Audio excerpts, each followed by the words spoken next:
أعوذ بالله من الشيطان الرجيم. بسم الله الرحمن الرحيم. الحمد لله والصلاة والسلام على رسول الله وعلى آله وصحبه ومن تبعه وله سلم تسليما كثيرا. أما بعد. We continue inshallah with the book of Ibn al-Jawzi rahimahullah ta'ala of الطب الروحاني, or the spiritual medicine. Last time we talked about الغضب والحقد والحسد, correct? الغضب والحقد والحسد, anger, حقد يعني grudge, والحسد envy. الغضب is fire inside person. This is emotion. الشيطان is created from fire. That's why we do wudu if we are angry. We change our position and our posture if we are angry. We switch gears, that they say switch gears. Because anger is like driving you wild, driving you without direction. And you need direction. So you need to switch gears. الحقد والحسد, by the way, they are results of anger. Anger does not mean being furious and acting angry. No, anger is you are not happy with something. That is the vent. The emotion can vent in being furious or being physical or saying bad words or raising your voice or breathing hard. Those are physical results of anger. But there are emotional results of anger, and there's behavioral results of anger. Sometimes you are angry at yourself. Sometimes you are angry at the world. And the worst thing is to be angry at the world, because you are angry at Allah Azza wa Jal. And that's what causes al-hiqd wal-hasad.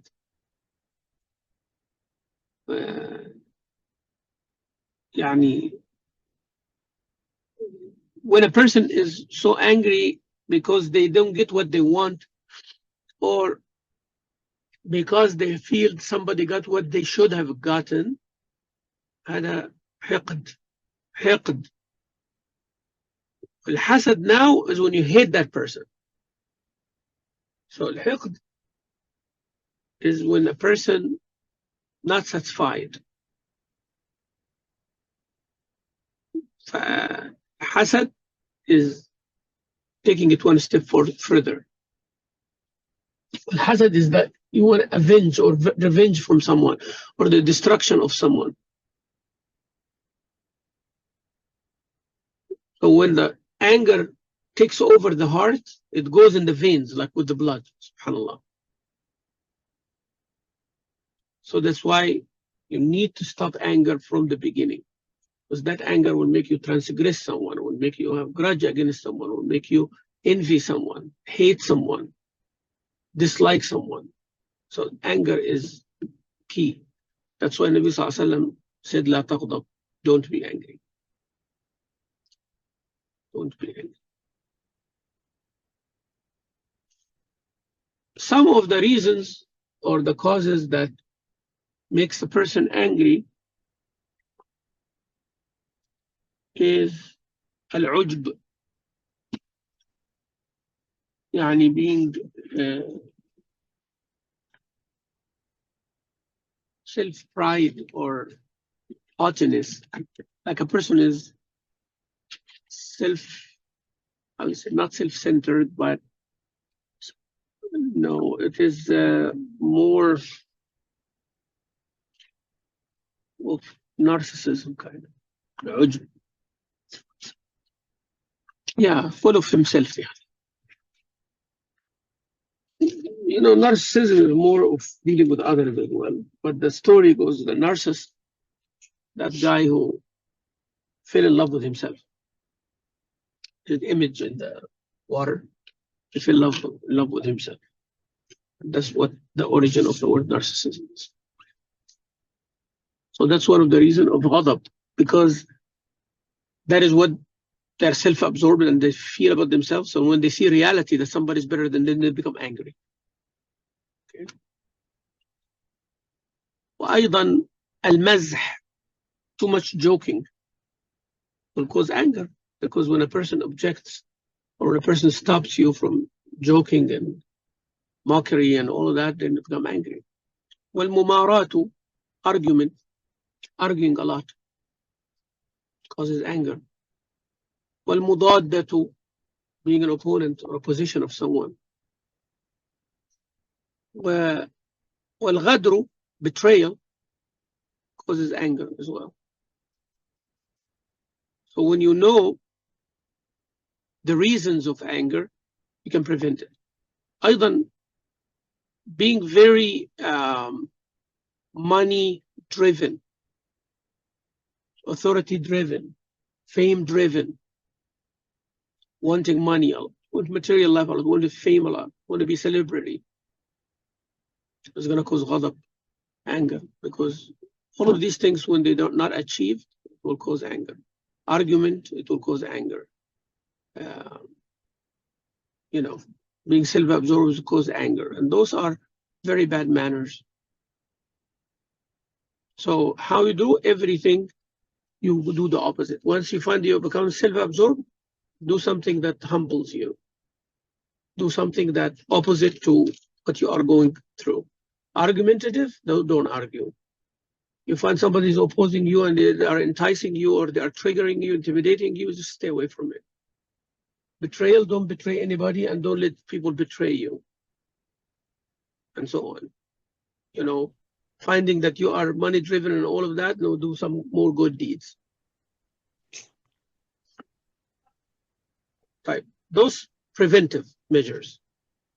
What if the anger is there already? You could not prevent it.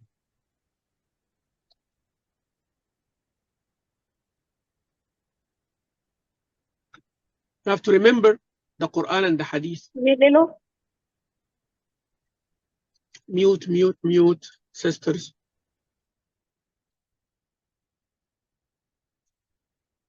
You remember the ayat and the Hadith talking about suppressing one's anger and forgiving, being patient, tolerant.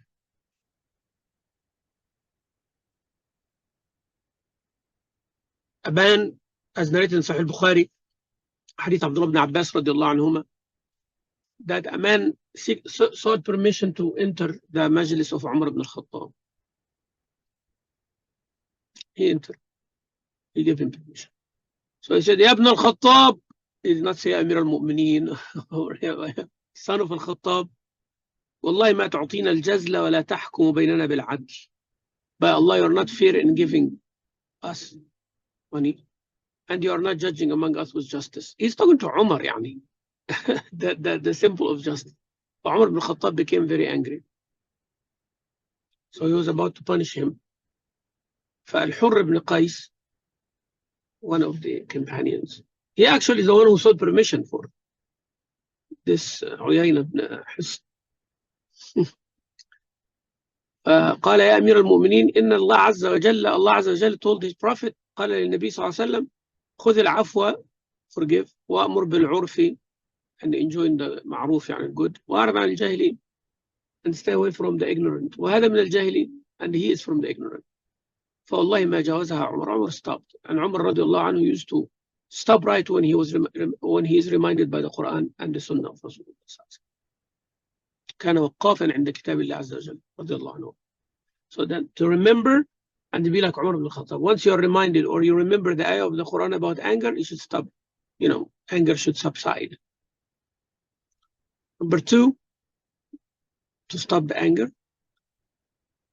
to scare yourself from the azab and the punishment of Allah Azza wa Jal. Say that the qudra of Allah is over me, it is like my qudra over this person I'm angry at. And I need the mercy of Allah. And I need the forgiveness of Allah Yawm al-Qiyamah for all the wrong things I did to anger Allah Azza wa Jal. So now I'm angry, I need to forgive.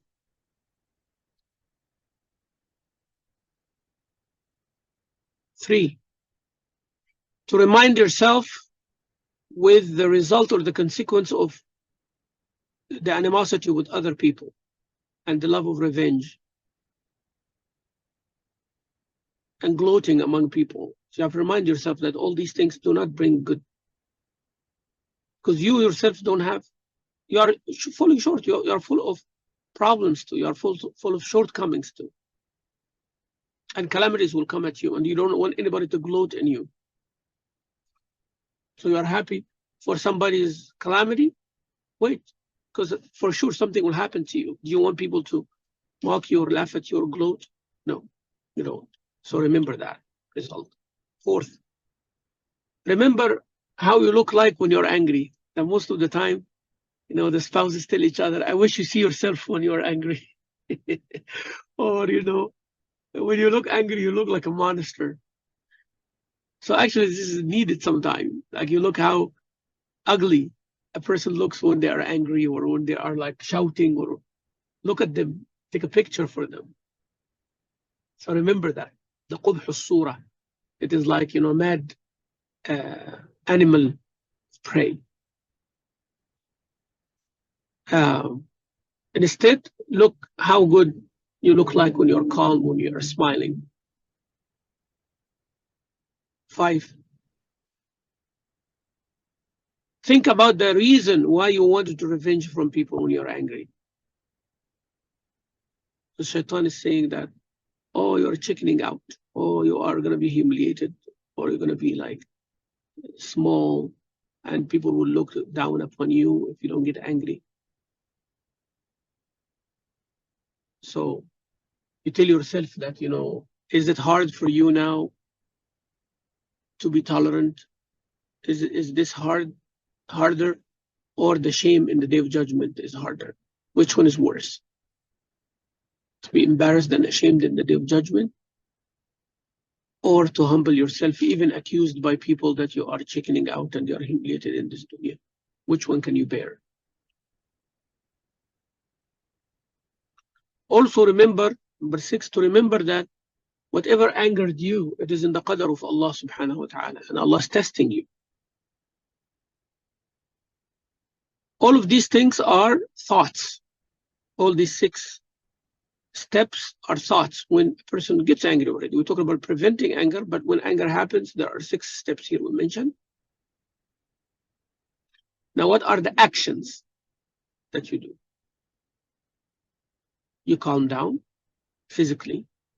You seek refuge in Allah from the shaitan, say, A'udhu billahi minash shaitanir rajeem, and you change your position, like we said. If you're standing, you sit. If you're sitting, you lie down. If you're walking, you stop. You do wudu. We talked about the importance of that.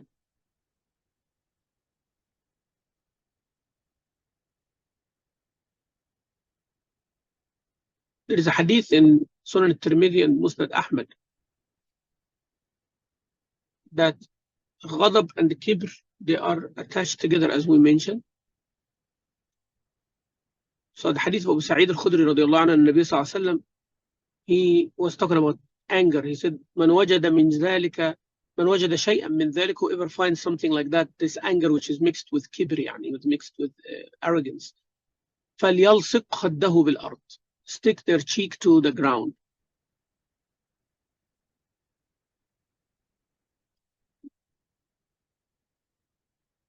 Okay.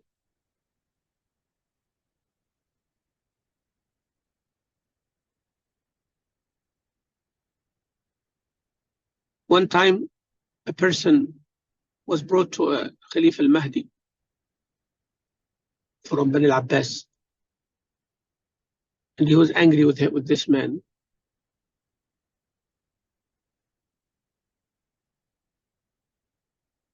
So one of his advisors, when he saw how angry the Khalifa is, angry for himself, angry, and he found that everybody's looking down, could not tell the Khalifa anything. He said, Ya Amir al-Mu'mineen, you are angry at this person because he disobeyed Allah. We understand that. But he said very wise words, subhanAllah. قال لا تغضبن لله بأشد مما غضب لنفسه.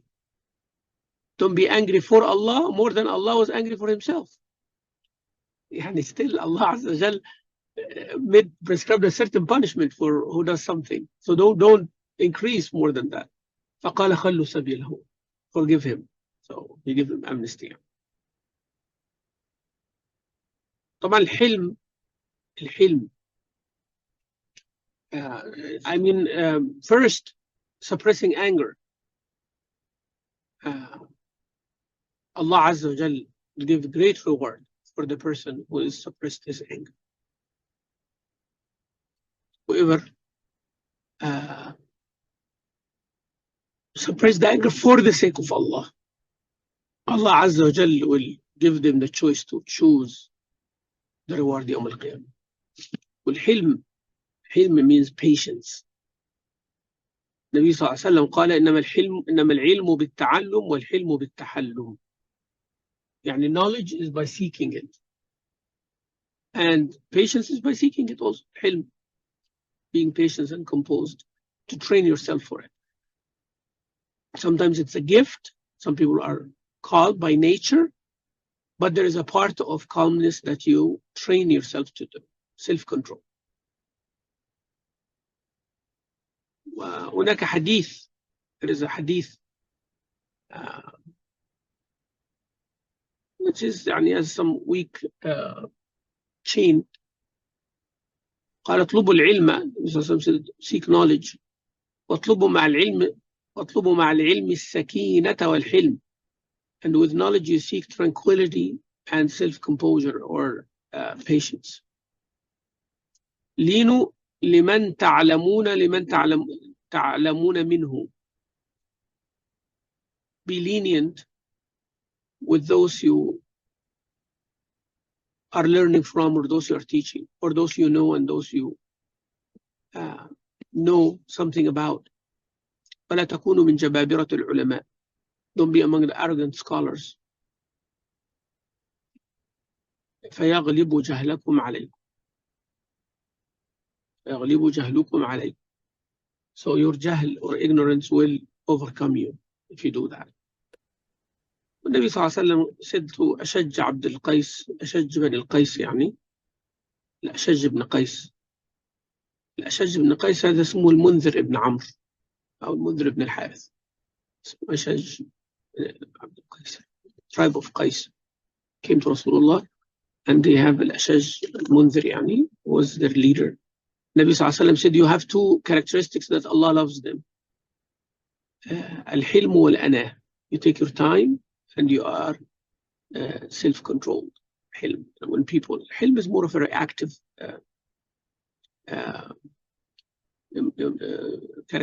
behavior. When somebody does something to you, instead of getting angry, you become patient. You forgive them. That's الحلم. والأناة يعني not hasting.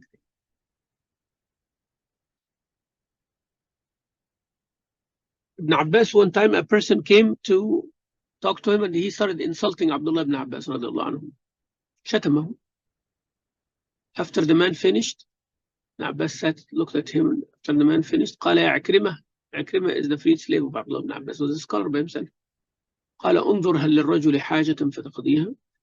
Look to the man, see if he needs something that you can help him out with. استحى الرجل ونكس رأسه. The man became very embarrassed, put his head down. A person, he came and talked to Muawiyah ibn Abi Sufyan, where he is the Khalifa, was in a way that he didn't like. So the people said, why don't punish him? He said, إني لأستحي أن يضيق حلمي عن ذنب أحد من رعيتي. I feel embarrassed that I don't have enough patience that encompasses my followers, my people.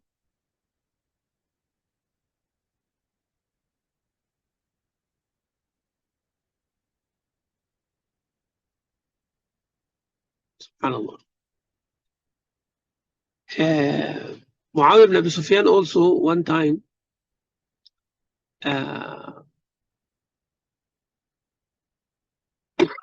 he was dividing something, so he sent a person a share, an old man.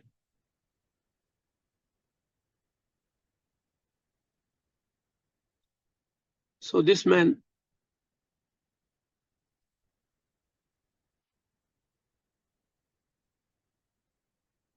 made an oath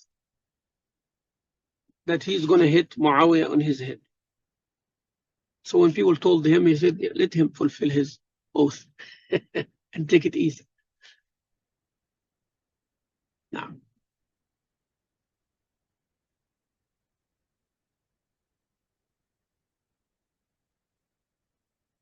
Abu Dharr radiallahu anhu, one of his slaves, no slavery was allowed, one of his slaves broke a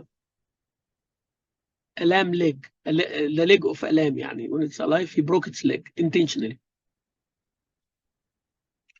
Abu Dharr brought him and said, who broke this lamb's leg?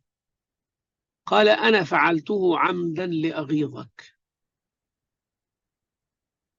He said, I made it intentionally. I did it intentionally. So I bother you. So you hate me. So you become sinful. So Abu Dharr قال لأغيظن من حرضك على غيظي. I am going to bother the one who whispered in your ear to bother me. Shaitan يعني. You are free for the sake of Allah. So he freed him. So Shaitan wants to use you to make me sinful. La, I will use you to make Shaitan mad. Adi ibn Hatim, a person insulted him while he was quiet. So when he finished, he said, if you have anything else, finish it now before the young people of my town come, and if they see you, then they will hurt you. So finish now. يعني many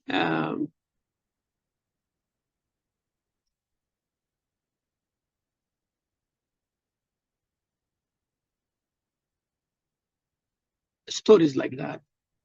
Ali ibn al-Husayn, one time, Ali ibn al-Husayn is the grandson of Rasulullah sallallahu alaihi wasallam, great grandson. Ali ذو زين العابدين يعني. Ali ibn al-Husayn ibn Ali ibn Abi Talib. Right? And he was very famous for his generosity, for his patience, mashallah, yani, for his piety and righteousness. So a person insulted him one time. So all his servants and slaves and everybody of Ali ibn al-Husayn ran to this person trying to hurt him. قال مهلا. So leave him.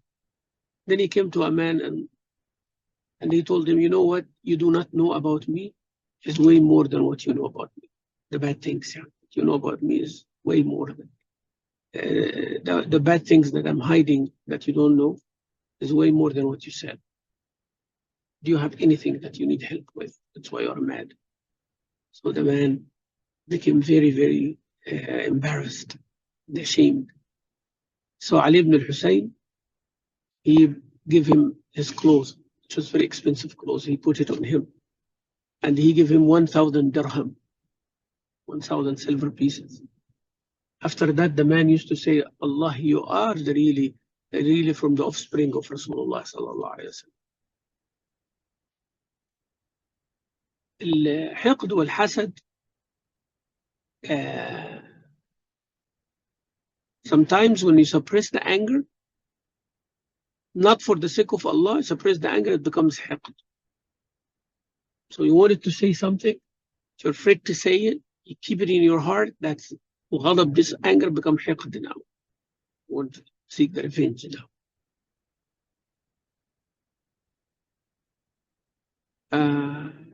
الحقد هو ثمرة الغضب. So والحسد من نتائج الحقد. حسد, envy unto others, is a result of حقد, which is this suppressed anger inside of the heart that could not vent for the sake of Allah. Okay. When Nabi sallallahu alaihi wasallam said that حسد والبغضاء are the diseases of the people before. حسد يعني والبغضاء الحقد.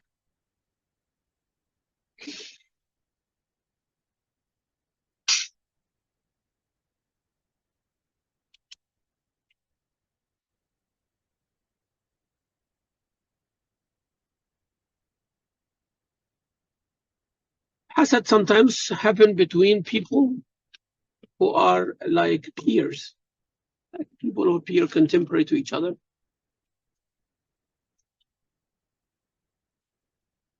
Hasad happens between them, between brothers, between siblings, between cousins. They want the same thing, and one got it, one didn't get it. Weak iman, so they have competition, compete with each other. Sometimes the scholars even, they are jealous from each other and they envy each other. The worshipper and scholars don't envy each other, but worshippers with each other and scholars with each other don't envy each other. Merchant or businessman, they're jealous from a businessman.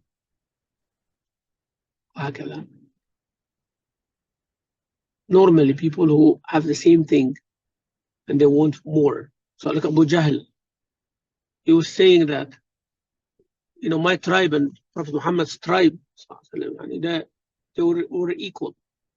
His clan and my clan were equal in everything. They spend, we spend.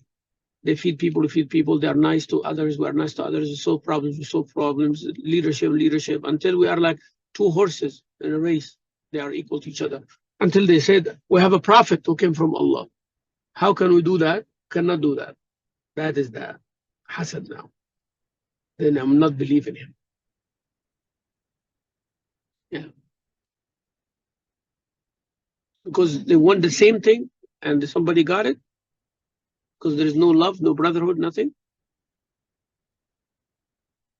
So that's what causes it. If a person jealous from someone because of money, remember that they got that money because it went away from somebody else. If everybody gets the money, keeps it, they wouldn't get it. And you're not meant to get it. Because if you're meant to get it, nothing would stop you. Think it happened against Allah's will, but it's important. Well, ilm, knowledge, by seeking it.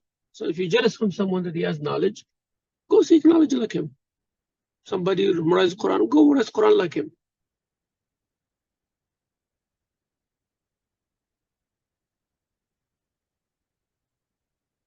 And why you focus on something narrow? And you see people, they are not jealous that they are looking at the sky, the beauty of the sky. Like you go in a big garden that has flowers, you're not jealous from each other that you're looking at the flowers because it's big. But you are jealous that somebody has a special type of flower at their home or a special type of things at their home. So the narrower the area of competition or the arena of competition is, the more jealousy.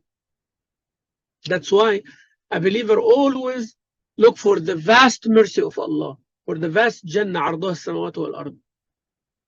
Nobody would be jealous from anybody like that. So why I'm looking at something small while I have the unlimited resources of Allah Azza wa Jal.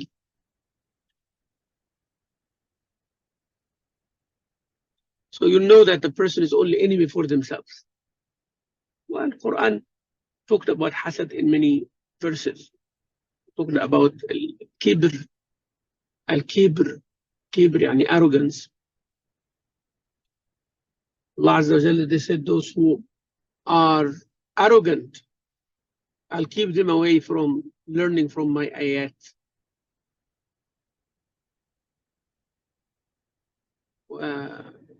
Like Surah Al-Araf 146, سأصرف عن آياتي الذين يتكبرون في الأرض بغير الحق.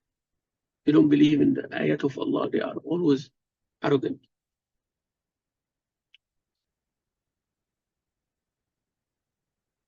Also, Allah talked to Bani Israel.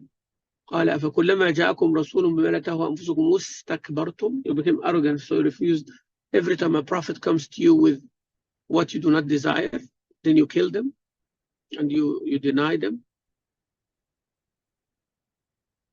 Right?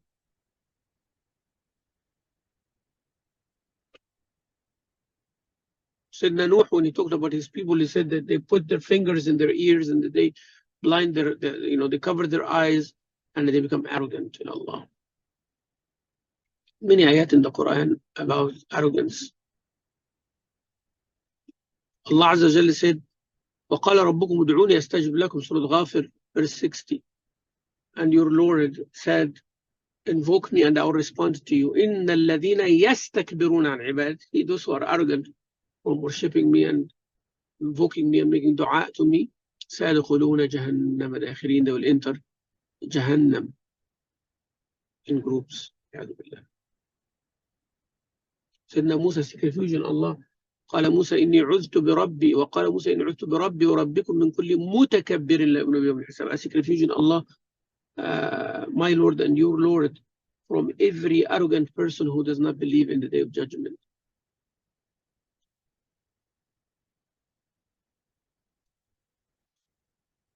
Al-Kibr is from the Sifat of Allah. Kibriya, له الكبرياء في السماوات, والمتكبر is Allah Azza wa Jal. Allah can say, I am better than everyone. I am bigger than everybody. Nobody comes up to me. That's up to Allah. That is a good characteristic and attribute of Allah, because nobody can go over that.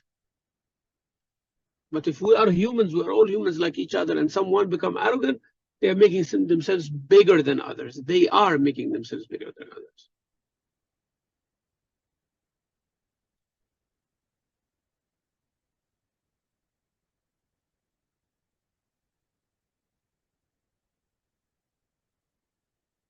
استكبار,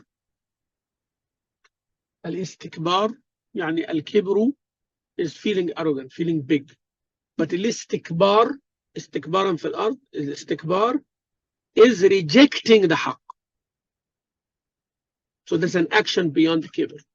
استكبار يعني طلب الكبر.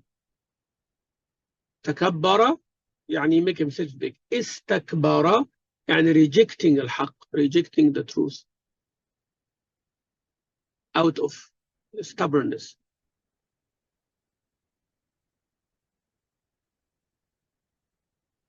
That's why we always say Allahu Akbar.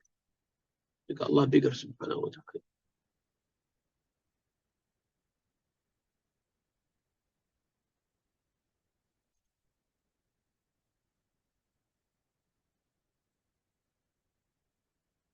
والله عز وجل يعني he talked about الكبر والعجب في القرآن, that Allah does not like. إن الله لا يحب المستكبرين. Allah does not like those who are arrogant and rejecting الحق, being obstinate when the truth comes to them. Rasulullah ﷺ said that the جبارون المتكبرون, the transgressors and the arrogant people, will come يوم القيامة Surah Al-Dharr, like small ants, and people will be stepping on them يوم القيامة. Because Allah Azza wa Jalla humiliate them. They don't value anything with Allah Azza wa Jalla.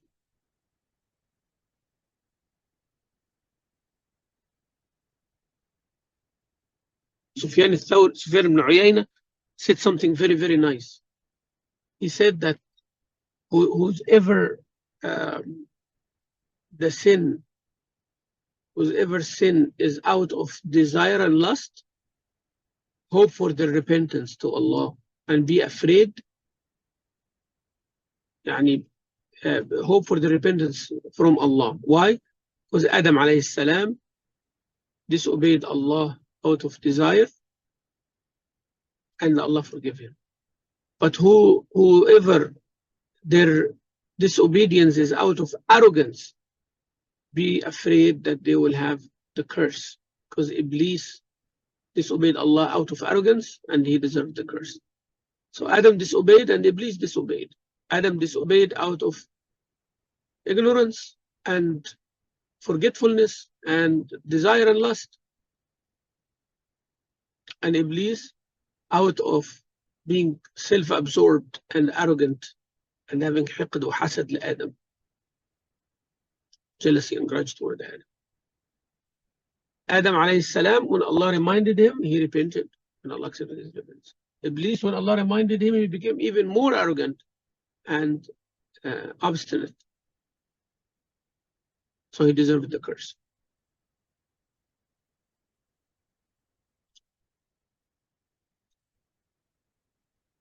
Kibr causes bad things will happen. Transgressing people, person walk in a certain way, look to people in a certain way, look down upon people, always bringing people down, bringing himself up. Rasul said, Allah will not admit to Jannah anybody who have the weight of an atom of arrogance in their heart. The scholars said there are 3 degrees for arrogance, kibr. That the kibr is settled in the heart. It is there in the heart. The base is arrogance in the heart. Someone. So he sees himself or herself better than others. But they still have some resistance to that.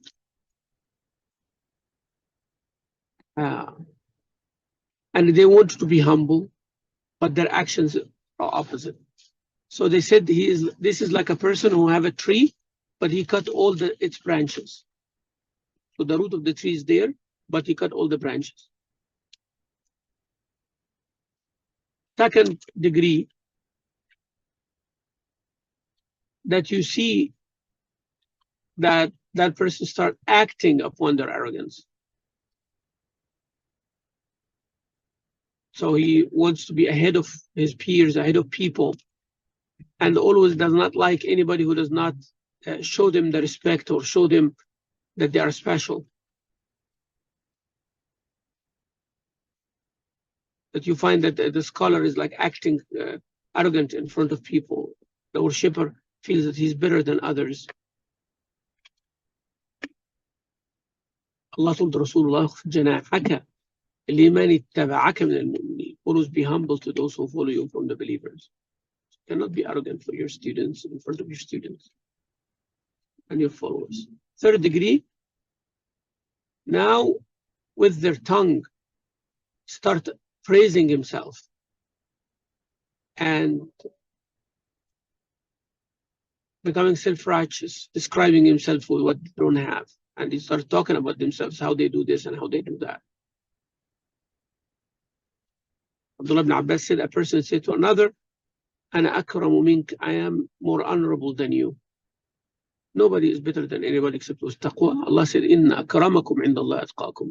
The more honorable among you is the one who is having more taqwa. And this is not something that we can do. This is something that we cannot measure. So it's up to Allah at the end of the day.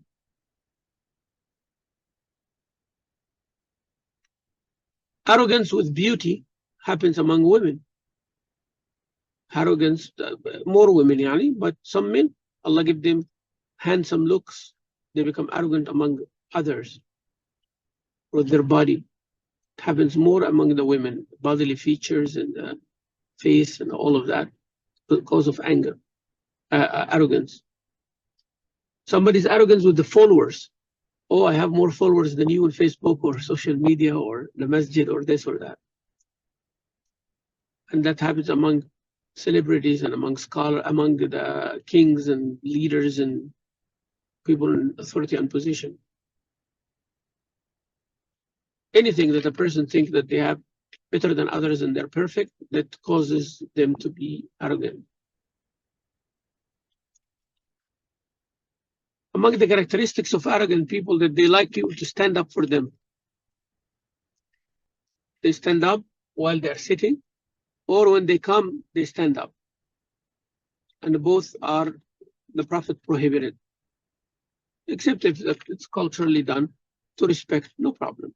But if a person demands it from people, and if they don't do it, it affects them, then this is not allowed. Always the arrogant person wants people to walk behind him.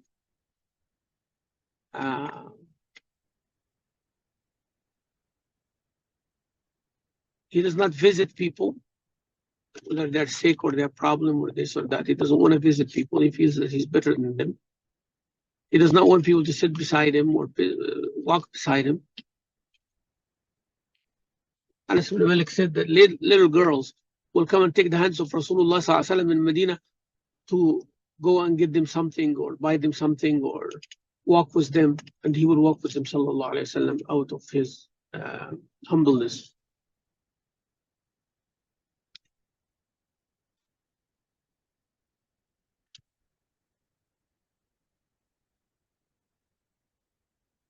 Also, those people are arrogant. They do not want to do the chores at home or help their family at home. They don't want to carry the things. They feel everybody's their servant, and with their money that they can employ people and people work with them.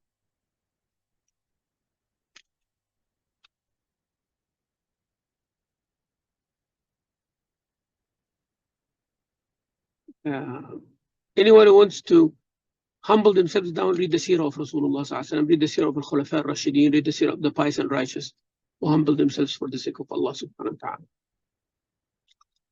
Arrogance is one of the demises of this ummah, individually and socially. To treat it, you need to uproot its roots and its origin, cut it, the tree of arrogance. To know yourself, know who's your Lord subhanahu wa ta'ala, who are you? You are nobody. You want to leave this world sooner or later, and you'll be worthless corpse. SubhanAllah. Remember that. Know who's Allah Azza wa Jal. He created you. He's your cherisher, creator, provider, sustainer, protector, subhanahu wa ta'ala. Remember your origin. A drop of fluid that nobody wants to see or touch or talk about. Blood, a clot of blood, and then Allah Azza wa Jal make you whoever you are. تبارك الله أحسن الخالقين. فأي صورة ما شاء ركبك. Allah created you in the best of shapes. So remember that.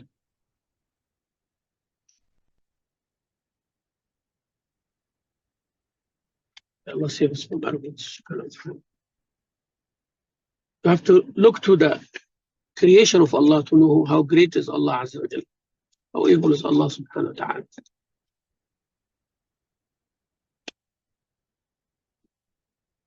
Also, if a person feels that they are from a special family, remember your father, like your grandfather, like grandfather, like yourself. Drop of fluid, lot of blood. You can get sick. You can have problems. Allah can take away from your ability to see or hear or talk. Same thing for your father, same thing for your grandfather, the ones you are proud of. Same thing. So remember that. Remember, if the arrogance comes because of money, remember the people, Qarun, before, when he became arrogant, Allah Azza wa Jal destroyed him and his house and all his wealth. The earth swallowed him. If the arrogance is because of position and power, Fir'aun was arrogant, Allah Azza wa Jal drowned him. Haman, because of his authority, Allah Azza wa Jal destroyed him. You remember the reasons of that. But Ujb is the one who's full of himself. He's the one that likes himself, not necessarily comparing himself to others, but they are proud of their own self in the material affairs. Nabi Sallallahu Alaihi Wasallam said that person, when he was walking on earth, liking himself and so on, Allah Azza wa Jal made the earth swallow him. Sinkhole, and took him.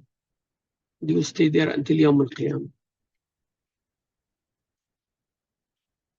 Nabi Sallallahu Alaihi Wasallam said, be careful of being self-absorbed, because this is something that would destroy you, like it destroyed the people before you.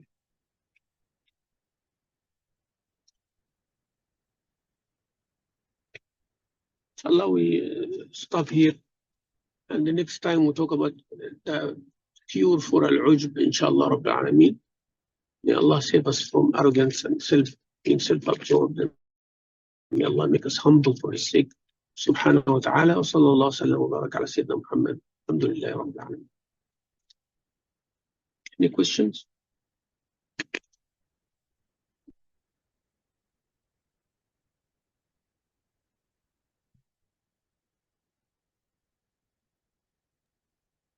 Sisters, any questions?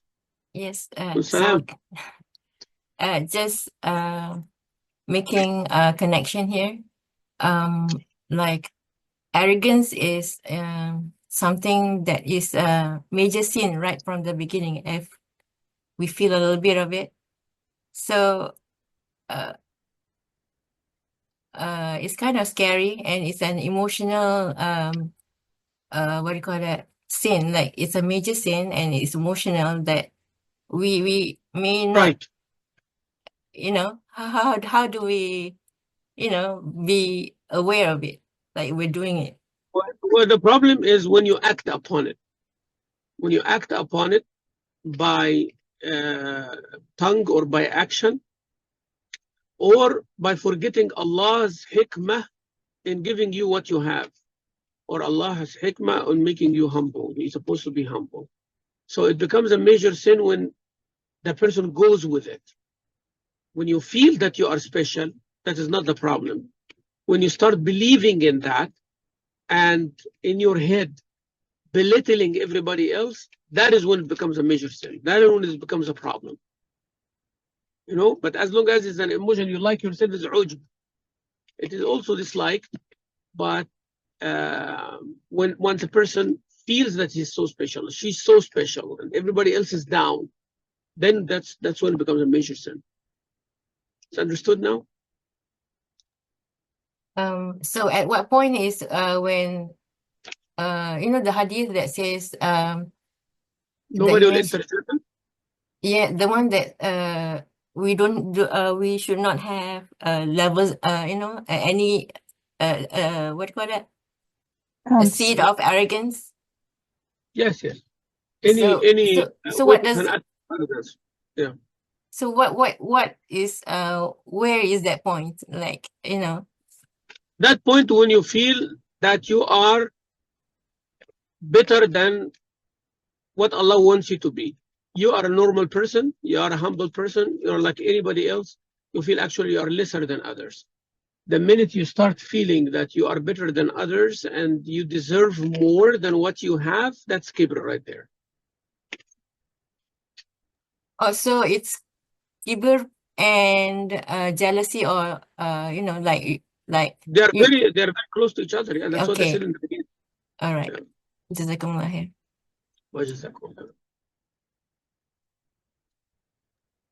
Sheikh, Assalamu alaikum. I have a question. Sure. Okay, so my question is that, we see amongst very young age kid, like toddlers, as soon as their sibling is born, and we see the hasad they have, against their sibling. So my question is it built in within our nafs and we have to tone it down? I mean, tame it over the course of years? Right. Another. Let me answer that question first. It is when Allah said, وَمِن شَرِّ حَاسِدٍ إِذَا حَسَدٍ, and from the envy of somebody when they envy you. That means that hasad is there in everybody, but when it's activated is the problem. It is among the kids, it's not like hasad, it's more of a competition. They want attention, they want it to themselves. There is more selfishness attached to it, stuff like that. But if it continues, once the person started learning concepts and started analyzing things, making sense out of everything, then it becomes hasad. Okay, Jazakallah. What is the second question?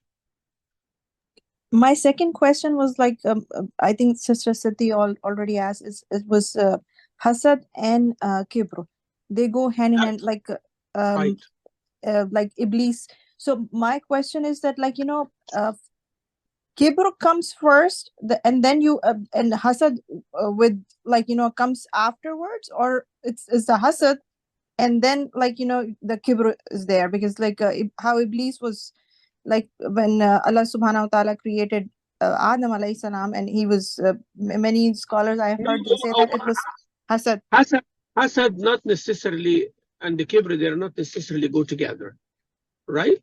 But they do go together. Okay. Meaning the person who makes hasad have some kibr in them because they feel that they are better, that they deserve better, right? Have some kibr in them. And the mutakabbir, the person who is having kibr, he also have hasad from people who have what they don't have. So the people who have hasad, they have some kibr in them. The people who have kibr have some hasad on them. But they are not necessarily, it has to be there for whoever hasad have kibr or whoever kibr have hasad, you know. But they will go together sometimes. For most of the time, actually. Jazakumullah khair. What is that?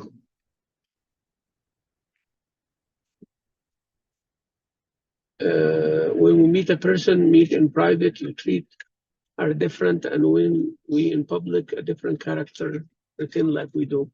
That is more of not arrogance, that's more of hypocrisy. Like when people alone, they act in a certain way, and when they are in public, they act in a certain way. But sometimes a person out of arrogance, they want to appear in front of people that they are big.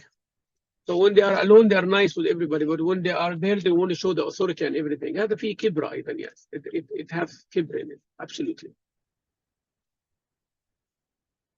طيب, جزاكم الله خيرا. I'll see you next week إن شاء الله رب العالمين, والحمد لله رب العالمين. السلام عليكم. السلام وعليكم ورحمة السلام الله. ورحمة الله وبركاته. جزاكم الله خير.